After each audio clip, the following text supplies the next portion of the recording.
exercised any other trade but that of making nails, and who, when they exerted themselves, could make, each of them, upwards of 2,300 nails in a day. The making of a nail, however, is by no means one of the simplest operations.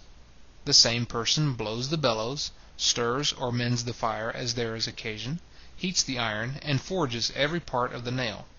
In forging the head too, he is obliged to change his tools. The different operations into which the making of a pin or of a metal button is subdivided are all of them much more simple, and the dexterity of the person, of whose life it has been the sole business to perform them, is usually much greater. The rapidity with which some of the operations of those manufactures are performed exceeds what the human hand could, by those who had never seen them, be supposed capable of acquiring. Secondly, the advantage which is gained by saving the time commonly lost in passing from one sort of work to another is much greater than we should at first view be apt to imagine it. It is impossible to pass very quickly from one kind of work to another, that is carried on in a different place and with quite different tools. A country weaver, who cultivates a small farm, must lose a good deal of time in passing from his loom to the field, and from the field to his loom. When the two trades can be carried on in the same workhouse, the loss of time is, no doubt, much less. It is, even in this case, however, very considerable. A man commonly saunters a little in turning his hand from one sort of employment to another. When he first begins the new work, he is seldom very keen and hearty. His mind, as they say, does not go to it, and for some time he rather trifles than applies to good purpose.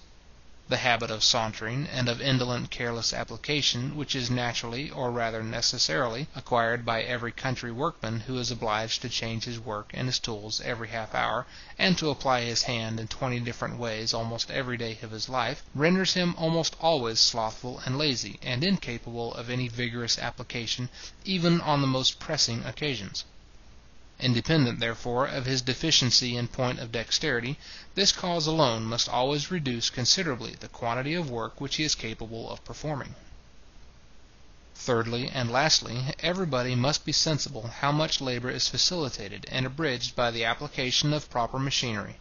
It is unnecessary to give any example. I shall only observe, therefore, that the invention of all those machines by which labour is so much facilitated and abridged, seems to have been originally owing to the division of labour. Men are much more likely to discover easier and readier methods of attaining any object, when the whole attention of their minds is directed towards that single object, than when it is dissipated among a great variety of things. But, in consequence of the division of labour, the whole of every man's attention comes naturally to be directed towards some one very simple object. It is naturally to be accepted, therefore, that some one or other of those who are employed in each particular branch of labour should soon find out easier and readier methods of performing their own particular work, whenever the nature of it admits of such improvement. A great part of the machines made use of in those manufactures in which labour is most subdivided were originally the invention of common workmen, who, being each of them employed in some very simple operation, naturally turned their thoughts towards finding out easier and readier methods of performing it. Whoever has been much accustomed to visit such manufactures most frequently have been shown very pretty machines, which were the inventions of such workmen, in order to facilitate and quicken their own particular part of the work. In the first fire engines, a boy was constantly employed to open and shut alternately the communication between the boiler and the cylinder, according as the piston either ascended or descended. One of those boys, who loved to play with his companions, observed that, by tying a string from the handle of the valve which opened this communication to another part of the machine, the valve would open and shut without his assistance, and leave him at liberty to divert himself with his playfellows. One of the greatest improvements that has been made upon this machine since it was first invented, was in this manner the discovery of a boy who wanted to save his own labour. All the improvements in machinery, however, have by no means been the inventions of those who had occasion to use the machines. Many improvements have been made by the ingenuity of the makers of the machines, when to make them became the business of a peculiar trade; and some by that of those who are called philosophers, or men of speculation, whose trade it is not to do anything, but to observe everything, and who, upon that account, are often capable of combining together the powers of the most distant and dissimilar objects. In the progress of society, philosophy or speculation becomes, like every other employment, the principal or sole trade and occupation of a particular class of citizens. Like every other employment, too, it is subdivided into a great number of different branches, each of which affords occupation to a peculiar tribe or class of philosophers. And this subdivision of employment in philosophy, as well as in every other business, improves dexterity and saves time. Each individual becomes more expert in his own peculiar branch, more work is done upon the whole, and the quantity of science is considerably increased by it. It is the great multiplication of the productions of all the different arts, in consequence of the division of labour, which occasions, in a well-governed society, that universal opulence which extends itself to the lowest ranks of the people. Every workman has a great quantity of his own work to dispose of beyond what he himself has occasion for, and every other workman being exactly in the same situation, he is enabled to exchange a great quantity of his own goods for a great quantity, or, what comes to the same thing, for the price of a great quantity of theirs. He supplies them abundantly with what they have occasion for, and they accommodate him as amply with what he has occasion for, and a general plenty diffuses itself through all the different ranks of the society.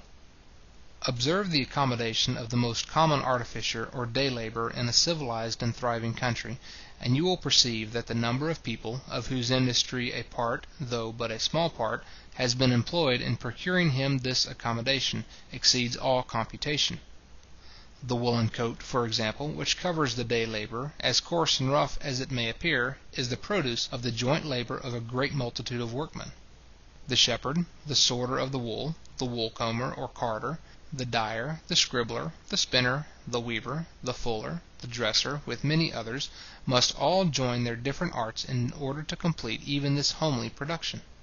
How many merchants and carriers besides must have been employed in transporting the materials from some of those workmen to others who often live in a very distant part of the country? How much commerce and navigation in particular, how many shipbuilders, sailors, sailmakers, rope makers, must have been employed in order to bring together the different drugs made use of by the dyer, which often come from the remotest corners of the world. What a variety of labour, too, is necessary in order to produce the tools of the meanest of those workmen! To say nothing of such complicated machines as the ship of the sailor, the mill of the fuller, or even the loom of the weaver, let us consider only what a variety of labour is requisite in order to form that very simple machine, the shears, with which the shepherd clips the wool. The miner, the builder of the furnace for smelting the ore, the feller of the timber, the burner of the charcoal to be made use of in the smelting house, the brickmaker, the bricklayer, the workmen who attend the furnace, the millwright, the forger, the smith, must all of them join their different arts in order to produce them. Were we to examine in the same manner all the different parts of his dress and household furniture, the coarse linen shirt which he wears next his skin, the shoes which cover his feet, the bed which he lies on, and all the different parts which compose it, the kitchen grate at which he prepares his victuals, the coals which he makes use of for that purpose, dug from the bowels of the earth, and brought to him perhaps by a long sea and a long land carriage, all the other utensils of his kitchen, all the furniture of his table, the knives and forks, the earthen or pewter plates upon which he serves up and divides his victuals, the different hands employed in preparing his bread and his beer, the glass window which lets in the heat and the light, and keeps out the wind and the rain, with all the knowledge and art requisite for preparing that beautiful and happy invention, without which these northern parts of the world could scarce have afforded a very comfortable habitation,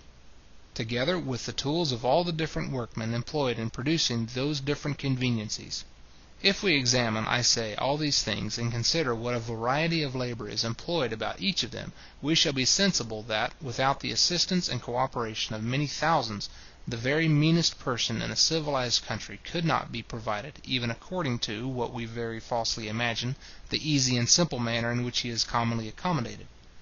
Compared, indeed, with the more extravagant luxury of the great, his accommodation must no doubt appear extremely simple and easy, and yet it may be true, perhaps, that the accommodation of a European prince does not always so much exceed that of an industrious and frugal peasant, as the accommodation of the latter exceeds that of many an African king, the absolute masters of the lives and liberties of 10,000 naked savages. End of Book 1, Chapter 1.